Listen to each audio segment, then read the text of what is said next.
Okay. Yeah, so super, yeah, just excited that you said yes, that you had the time, excited to talk to you. Well, thanks for having me. I really appreciate it. I think it's so cool. Thank you for. I'm glad our schedules could work out. It seemed like when you were really busy, I was on, and then it just. But I'm glad they all worked out. It all worked out. Yeah, that's life, right? It's always like Yeah. just a catch Always. 22. So Definitely. how do you, when you introduce yourself, like if you were, on Oprah, how would you want her to introduce you to the world? On Oprah. Wow.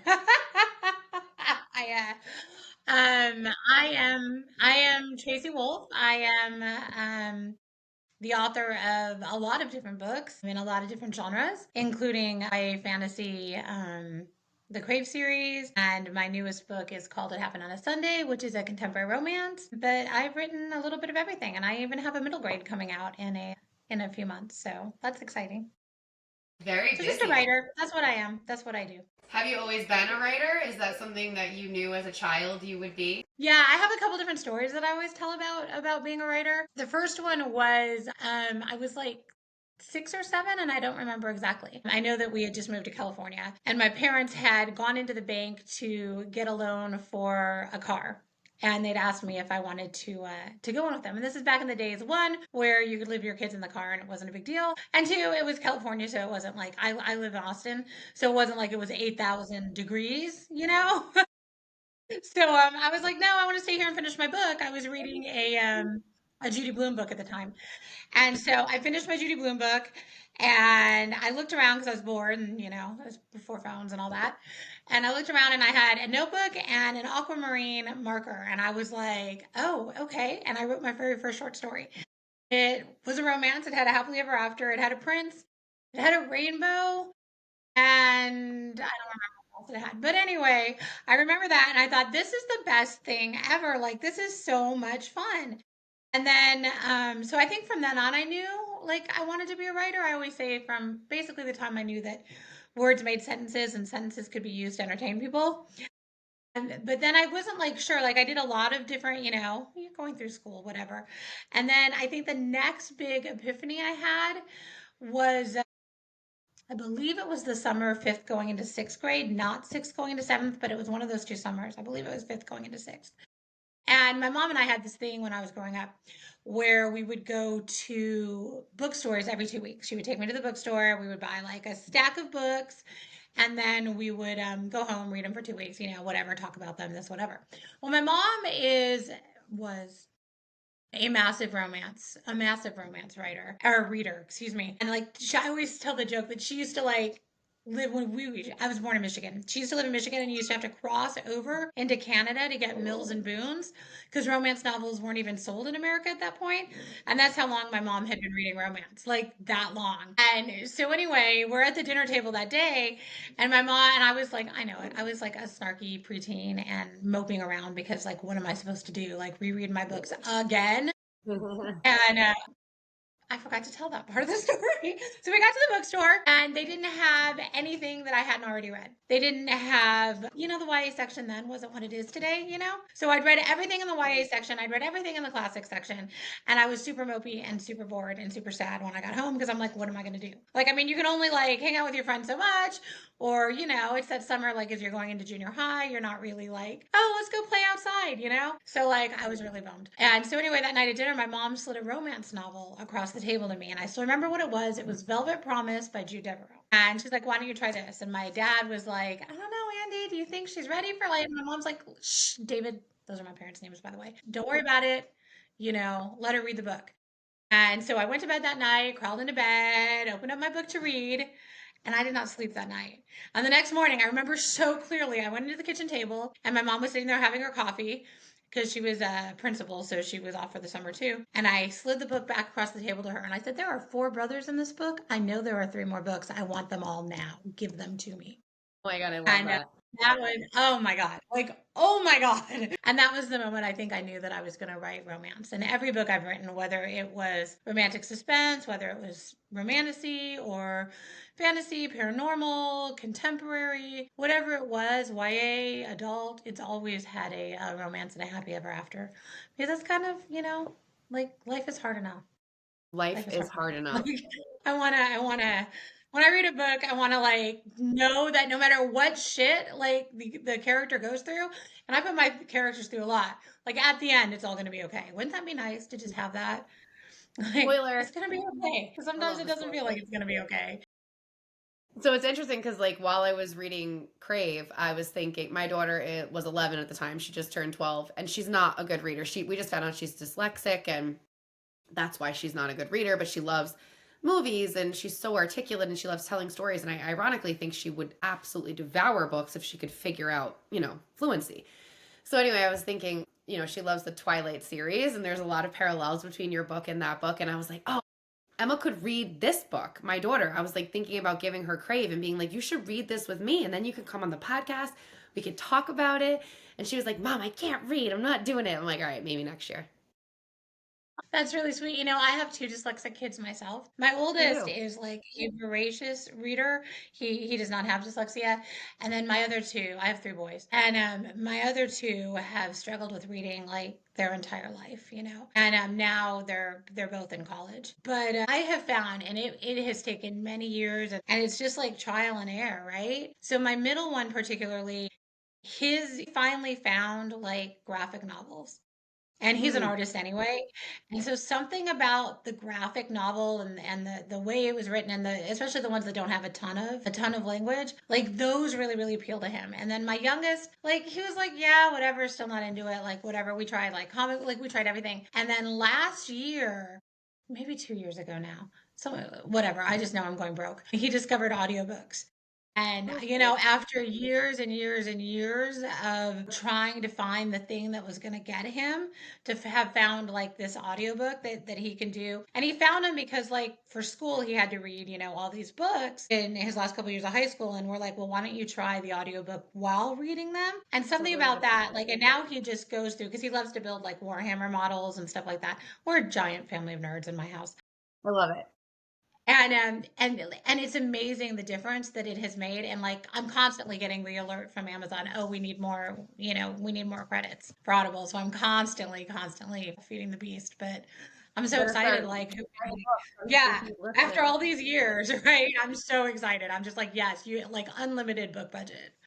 So, Well, but that's yeah, I feel one you. mom for another. That's really a great story to hear because my Alexa's talking to us in the background. But yeah, as one mom to another, it's just like you just want them to be able to read. Like it's the most one of the most basic things that human beings can. Well, you Yeah. feel like that human beings can do. Anyway, Yeah, I actually wrote books a couple years ago for a company called Abdo, and I did it. It was like a passion project for me because of my two dyslexic children.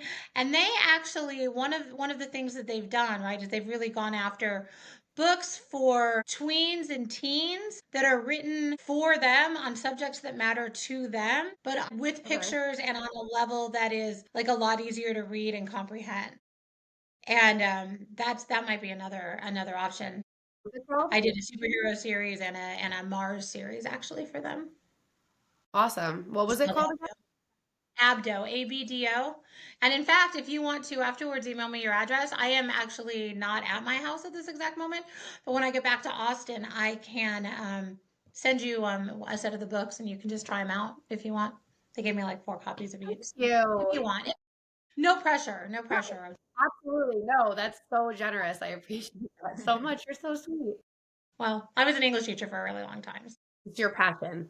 You can tell. I Yes. can feel it from you. Like you're like, this is who you are.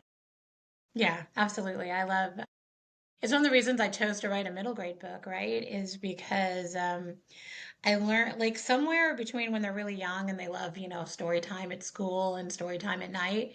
And then when I would get them in high school or college, they like learn to hate reading. Like across the board, they just learn to hate reading.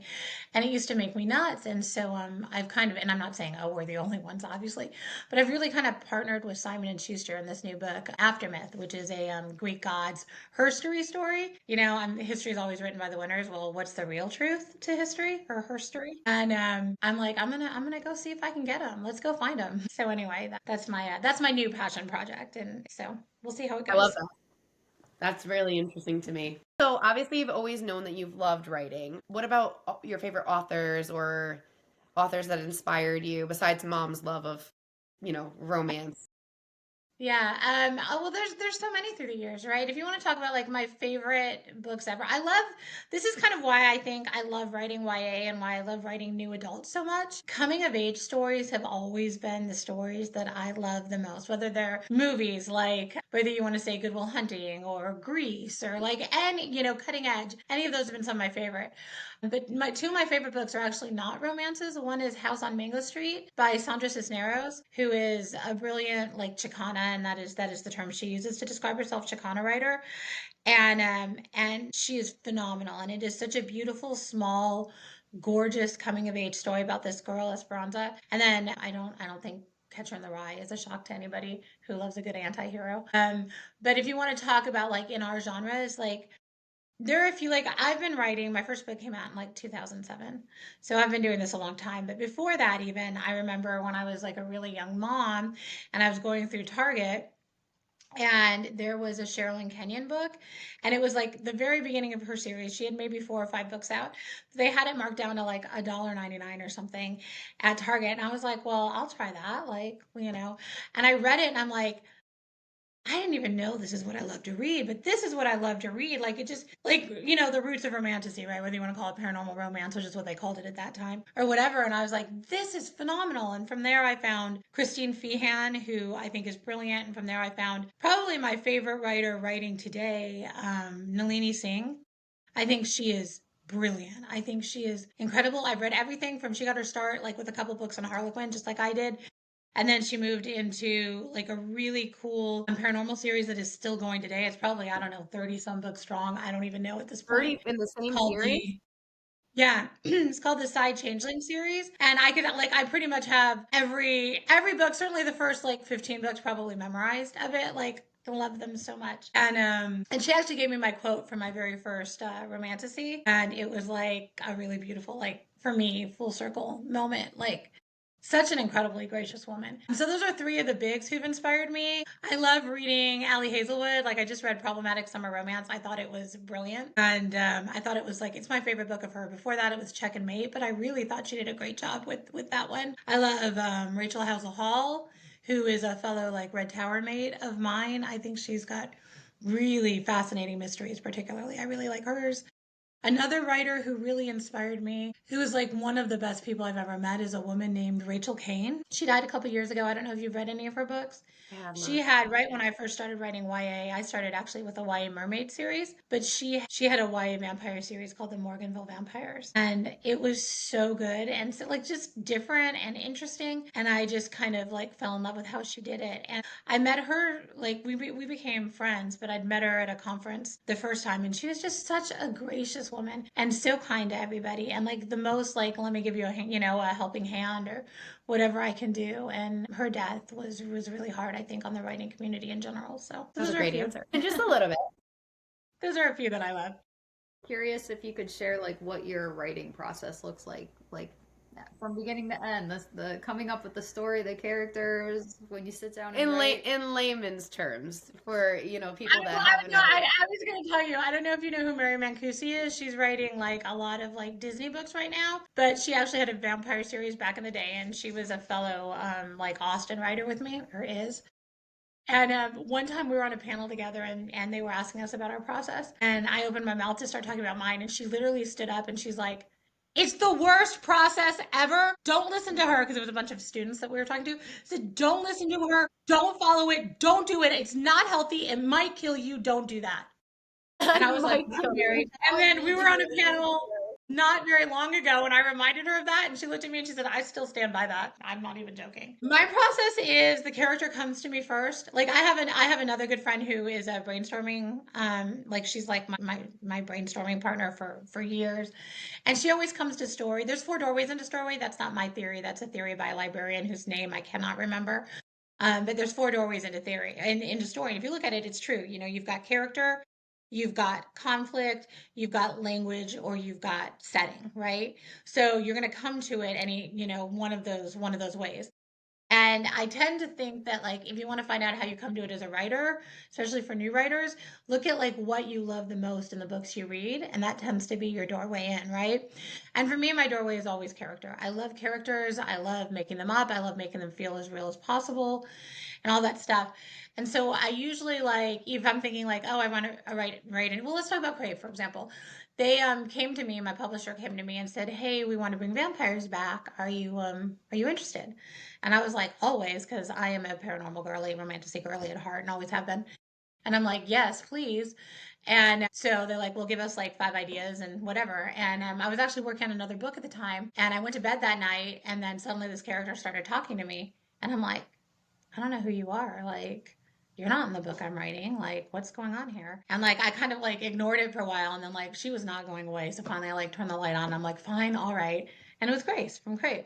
And she kind of came to me, not fully formed necessarily as a character, but fully formed in her voice. Like, her voice was there, like, from the very beginning. And I'm like, oh, okay, this is who you are. All right. And then my brainstorming partner, so I'm always like, when we sit down to brainstorm, I'm always like, well, who is she? And my partner is always like, well, where did she come from? And I'm like, but who is she? And then she goes like, but where did she come from? And I'm like, aha, it took us years to figure out that like her doorway in is setting, right? It's world, and my doorway in is character.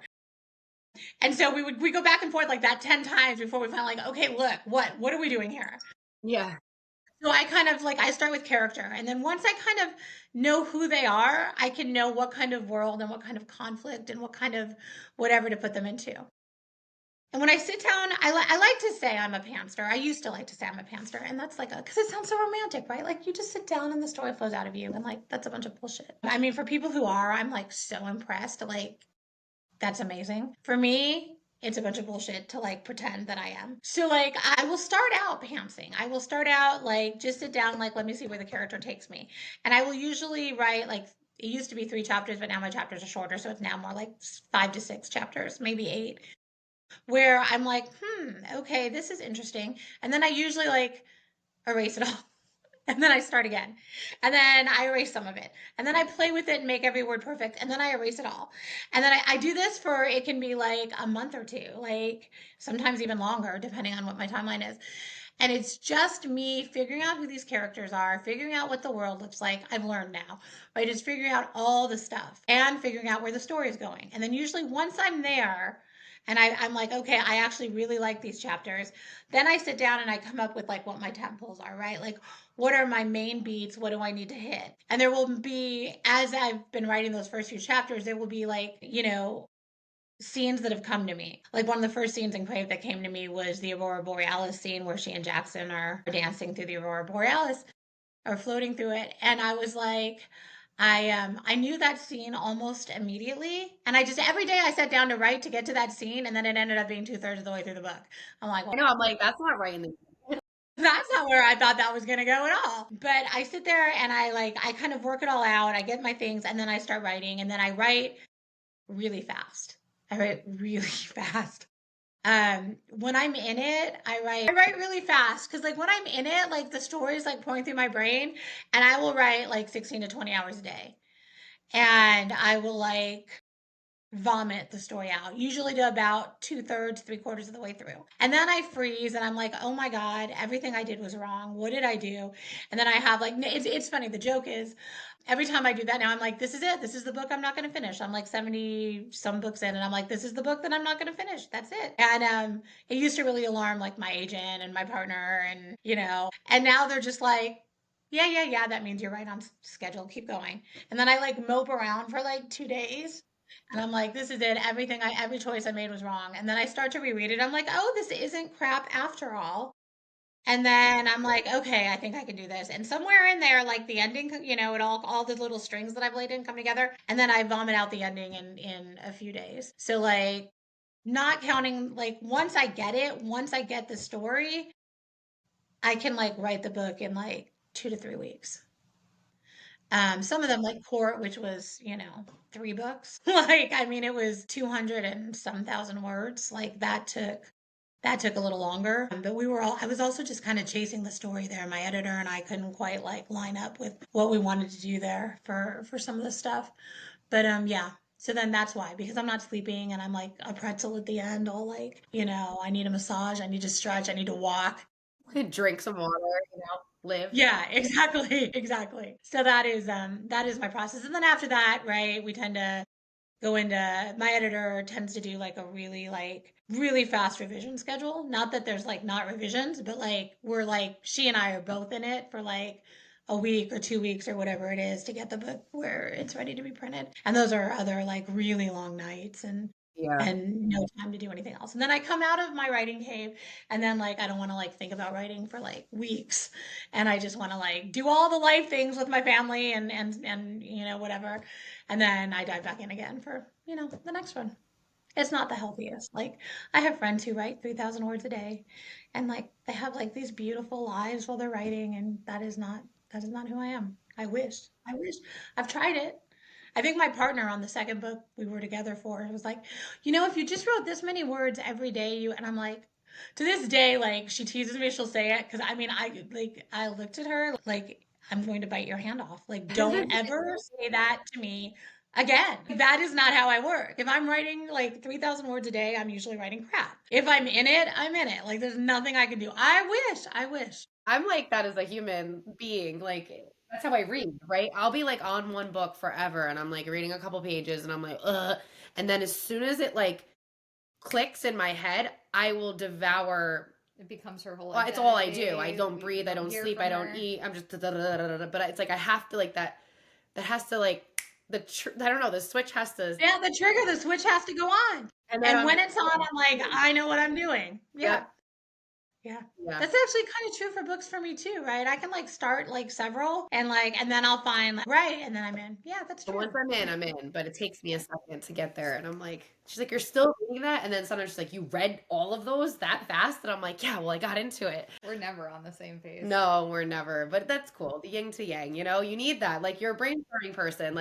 Like I was thinking about that. I was like, that reminds me of us. Like just your brain works differently than me. So it's a really good feedback. So what's your next series coming out? Is it YA? You said you did mention it already, but I just had the contemporary romance come out. And then I have the middle grade. I'm trying to think if I have one I gave away the other day, so I don't think I have one to show, which is really sad because I love it so much. It's got a really cool cover. So Aftermath comes out in February, and then I am launching a new fantasy series towards the end of 2026, as well as the second book of the Sweet Nightmare, Sweet Chaos Calder Academy series, which is the spinoff of Crave. okay, amazing. Check on a couple things. So I have a Yeah, question. I can't talk about the fantasy book yet because we haven't like done anything. I was at a book signing and I dropped the name and I was like, I'm gonna Oh, get in so much trouble for that. Maybe don't fire. tell anybody. Right, exactly.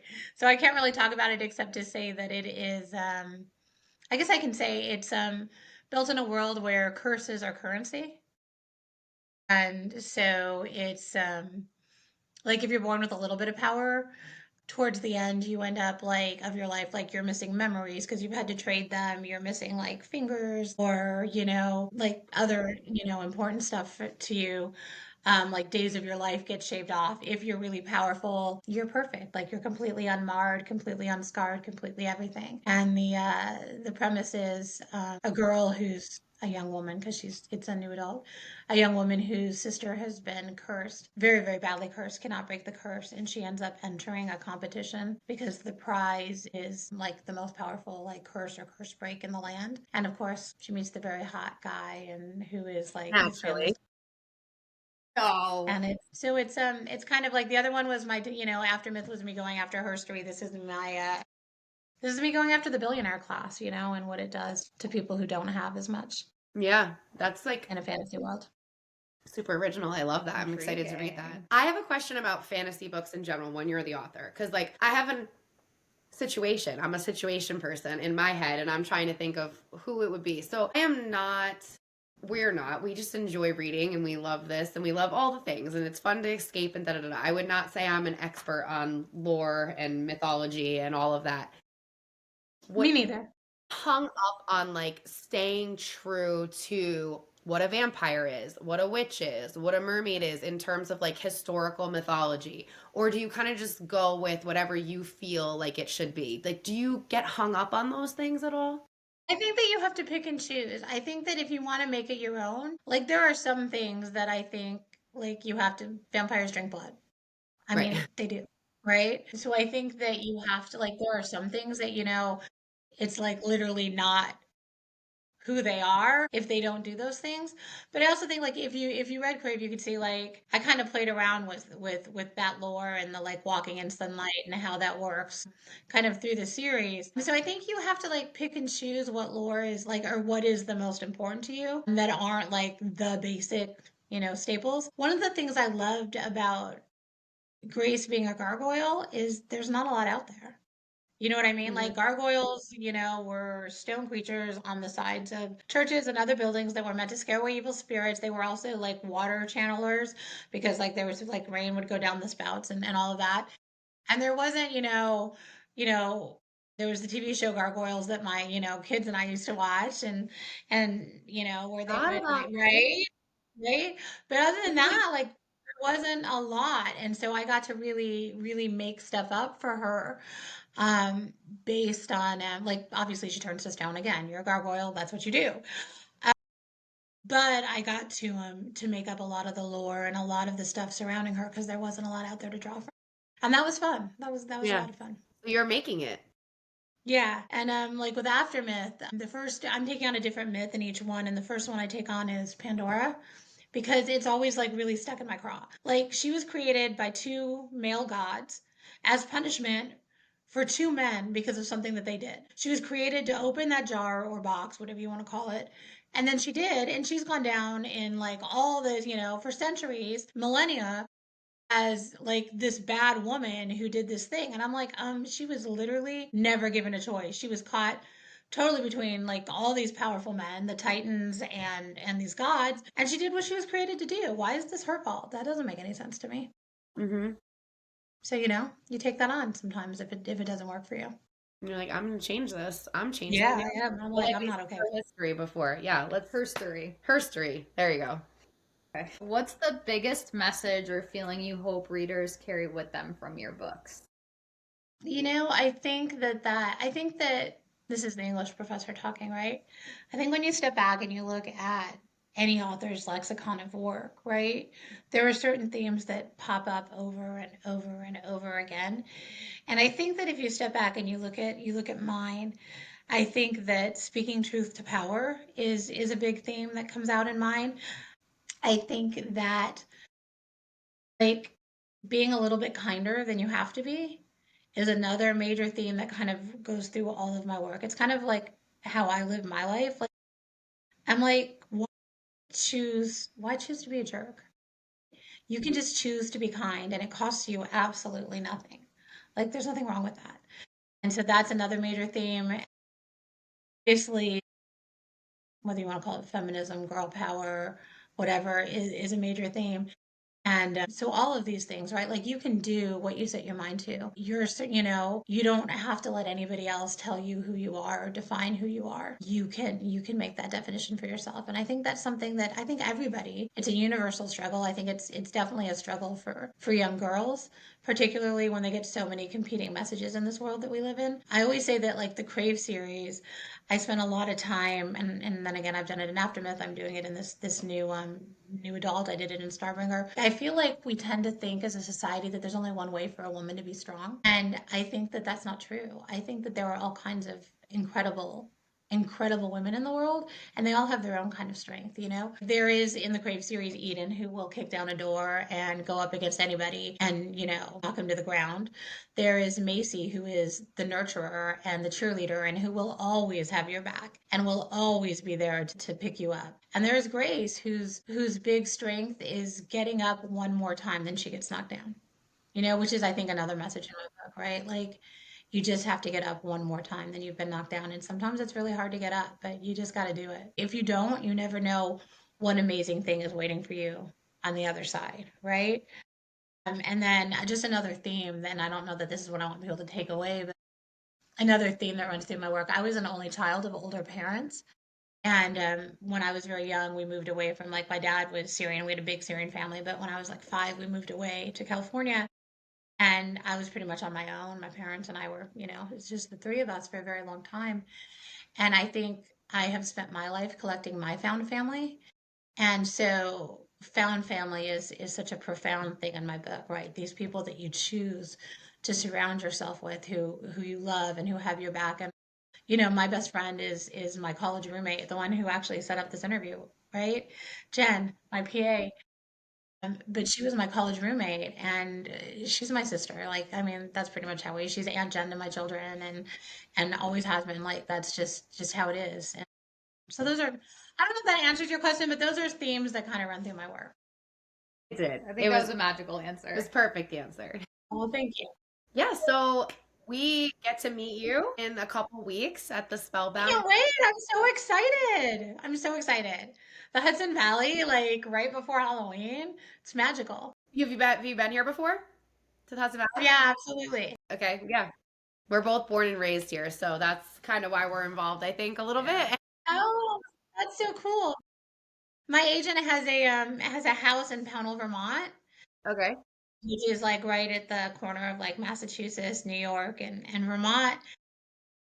When I came to visit one day because she had set up a thing where I was speaking at Amherst, and I came and stayed for a week, and my partner and I just fell in love with the area. We explored all over the place, just fell in love. It's just such a really, and for an English professor, you're like, oh my gosh, like the bed and breakfast we had stayed at was across from like Emily Dickinson's house and like the Yeah. Mount with like Edith Wharton, and then obviously all the Nathaniel Hawthorne and Poe. Yeah, it's an incredible place to be. There is a lot of history in this part of, Yeah. the Northeast for sure. And then the next day you'll be at our friend Jackie's bookstore, Page and Petals. She's so lovely. Yeah, she wrote to me like a year, like as soon as this was starting being planned and asked, and I'm like, I'd love to come. And she seems like really amazing. So I'm very excited to She meet is her. so fun. She's actually a huge reason why we're even, I feel like, involved in the Her to thank for everything. Yeah, she kind of connected us with Elva, and like it's just been, yeah, us jumping into this world has been one of the most emotionally rewarding social experiences I've ever encountered in my entire life. The romance community is such an incredible community. Like I've like straddled different communities, I think writing communities through the years.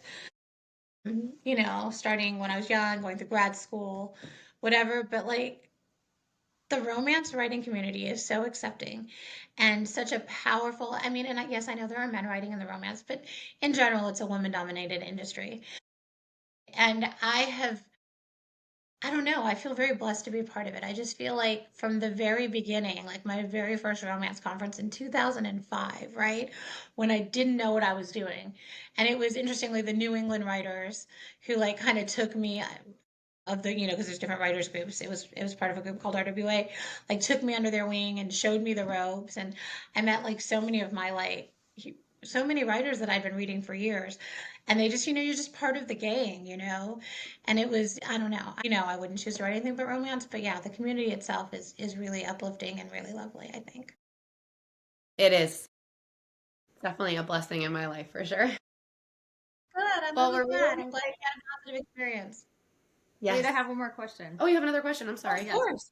So, my favorite thing to ask is if there's any advice or anything that you could give to aspiring writers, like people who are like they know they want to do it, they just don't quite know how, or they get stuck, right? Because this Yeah. world is scary, imposter syndrome. Like, what would you share with somebody? There's like two different like pieces of advice I have. One is for the actual writing and then one is for the actual career. And I wish for the career advice, right? I wish that somebody had told me at the beginning of my career that it was a marathon and not a sprint. Like I think like I got in there, I got my first book published, and I was like so excited. And I was like, okay, I'm just running now, right? I got my first book published with Harlequin through a contest, got an agent, then got my second book published with Penguin, and like have just been on this. But I feel like I thought that it would be like and a lot of normal careers maybe, or like non-artistic careers kind of tend to go like this.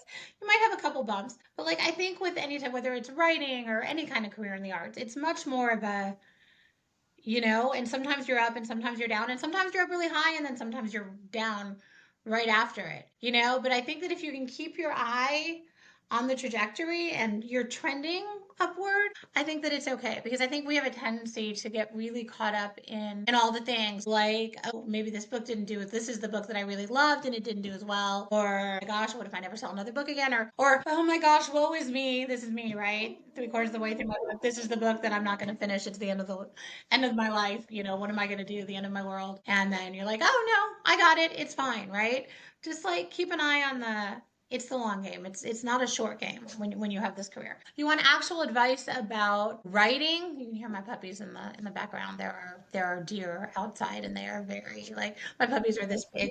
They're giants. And my thing for writing is, I think a lot of people, whether it's I mean, we all have imposter syndrome. I still have imposter syndrome. Like, I mean, I'm like, because like people are reading something that you made up in your head. Like, there's something that feels like this can't be right. Like, I mean, yeah, it was hard, but it was also like an incredible amount of fun. And like, people are reading it and loving it and like talking about these people. And yeah, of course, you're like, any day now they're gonna figure out, like, I just made this shit up. Like, Yeah. figure that out, and then they're gonna think, oh my gosh. But like, that's kind of the job, right? Is to make stuff up. And then so yeah, you have it, just get over it. Like, that's kind of your job. It's a good thing. But like, if you want to talk about like actually writing and how to like do a book, um, I wrote my first book when my second son was born very premature, and he had really bad lungs, and the doctor had told my ex-husband and I that if one of us could stay home with him for a year, keep him out of daycare, keep him away from the babysitter, like all of that stuff, and give him a chance to heal, like he would have a much better shot at not having asthma and all these things later in life. Well, that's a no-brainer, right? It's your kid. So I took a year off, and I was determined that I was going to write a book. I wrote two, and those are the first two books I had published. But I did it during nap time. I had another kid who was really active and all this, but and I had this kid who was like attached to me all the time. And my middle son was a troublemaker when he was little. So I did it during nap time, like one nap time at a time. I would put him down, crawl out of the room so as not to disturb him, run upstairs to write on the desktop at that time, and just do it in 2-hour blocks. But you can do it in smaller blocks, whatever you've got. It's about not getting discouraged and not feeling bad that you're not going fast enough, because everybody's journey and everybody's path is different. So if what you have is 5 minutes, 6 days a week, then that's what you have. You can write a book in 5 minutes. And some days that 5 minutes, like if you're doing it right before bed, or if you're doing it on your lunch hour or whatever else, maybe sometimes that 5 minutes stretches into 15 or 20. Or if you're doing it in the car, like I've written a lot of books at football games, because my oldest son was a football player. Written a lot of books in the stands. He was on the offense. I watched when he was on. When the defense came on, I was back to writing. Or in the pickup line, at my son's school, when I was really in it, I'd sit there in the pickup line, just like writing away. You find your 10 minutes, and eventually you'll have a book. Don't get discouraged. You don't have to write it in 3 weeks. You don't have to write it in 3 months. If you have a story to tell, you have a story to tell, you know? So that's what I say. Thank you. I love that question. Yeah, me too. Sorry, I almost cut it off. I almost really screwed up this whole interview. Good answer, but that's my answer. So yeah, I mean, the thing is, right? Writing is such a lonely job. For a lot of it, it's a very lonely job, and I think there's a lot of reasons. I mean, it's one of the many reasons that a lot of writers tend to be introverts. I'm actually an extrovert. I love people. I get energy from people. Like, I'm the one you don't want at the writing retreat, because I will just sit down next to you and like quiz you about everything in your life until you're like, and I'm just like, all right, I'll leave, I guess. But I think that because it's so solitary and you spend so much of your time in your head by like dint of what you do, that it becomes really easy to get discouraged. It becomes really easy to think like me, like, oh, what I'm writing is crap. Like I've been working so hard for so long, and it's all awful. It's the worst thing. I'm never going to finish this book, whatever. And I think that you just, again, it's that keeping your eyes. It's okay. You're going to get there, and nobody's path has to be the same. Nobody's path is the same, just like in life, right? So just hold on and keep going. Good advice. Great advice. I'm taking it personally. Every time I'm like, that's mine. My podcast is really just a front for me to get free advice from writers. No, I'm just kidding. Are you writing? Are you a writer? No, I want to be. I have a story. I'm an actor that I have stories in my head. They were more like movies when I thought about them as kids, but I'm like, I might just turn them into books, because that's a lot easier than getting an entire production company to take my idea based on my little small tiny. Yeah, the production company to take your idea is always the hard part, isn't it? But yeah, I think that's a great idea. 5 minutes a day. 5 minutes a day. 5 days a week. She wants to write a book too. I just don't know what to Do write. you? I don't have the story. You don't have the story? Yeah. Well, do you have the character? Do you have the setting? Do you have something? Yeah, what do you have? I don't know. I just want to write. I just don't know what I'm supposed to write. Inspiration's not there It'll yet. come. Yeah. It'll come when It'll it's come to ready. you. It'll come to you. It'll come. My first book, like I wasn't sure what I wanted to do when we were driving to Fredericksburg, which is this little town outside of Austin, and we drove by a thoroughbred ranch, which is not really common in Texas. Yes, we have a lot of horse ranches, but thoroughbreds tend to be much more up in Kentucky, right? And we drove by this thoroughbred ranch, and I just thought, I wonder what's going on there. And I ended up building, by the time we got home, like we'd stayed overnight. By the time we got home the next day, I had like the bones. I had my characters and I had the bones of the story that actually became my second book, but it was the first one sold. It just took time to get published. But the first book that I wrote, yeah. Driving by a horse ranch and thinking, what's going Driving on? by a horse thing. Oh, there it is. There it is. I do that And sometimes in the car when you're like driving by people. Eye contact with a stranger, and I'm like, what's their life? What? Yeah. Who are Oh my they? gosh. Yeah. Yeah. I have stories for everybody. Like the barista at my local coffee spot, the guy who like sitting on the park bench when I used to take my, yeah, I have stories for everybody. Like I'm like, oh, what? Yeah, yeah. I think it's like a good muscle to keep sharp, right? Like you see somebody like you look them up, you know. And I think writers do that. We're terrible. Like we just, you see somebody and you're like, his shoes are tattered. Like that's really interesting. Why are those shoes tattered? And like, what does that mean? And how can I use that as a metaphor in this book that I'm writing? And like, it just it takes you on this. Like you start here and you end up like way over here, and somehow it was just this tiny little spark, right? That got you there. So I don't know. It's weird. Writing is weird. Inspiration is strange. It's cool. It's the best. It is. It is the best. I wouldn't with I feel really lucky. People ask me, used to ask me like, what's your dream job? This is it. Like I'm getting to do my dream Your job, dream. and that's a pretty phenomenal thing. So It is a phenomenal thing. Yeah. Absolutely incredible. Goals. Slay girl. goals. Did I do it wrong? Millennial. Very sweet. I'm allowed to trying say to it. get in with the hip lingo. Oh my gosh. Yeah, I am not the one to ask. I think you sounded fantastic.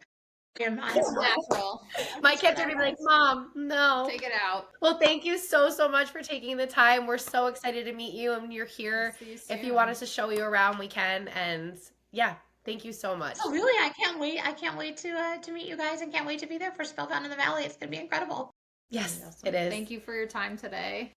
Have a wonderful, Bye. I guess have a wonderful October because I'll see you in about a month.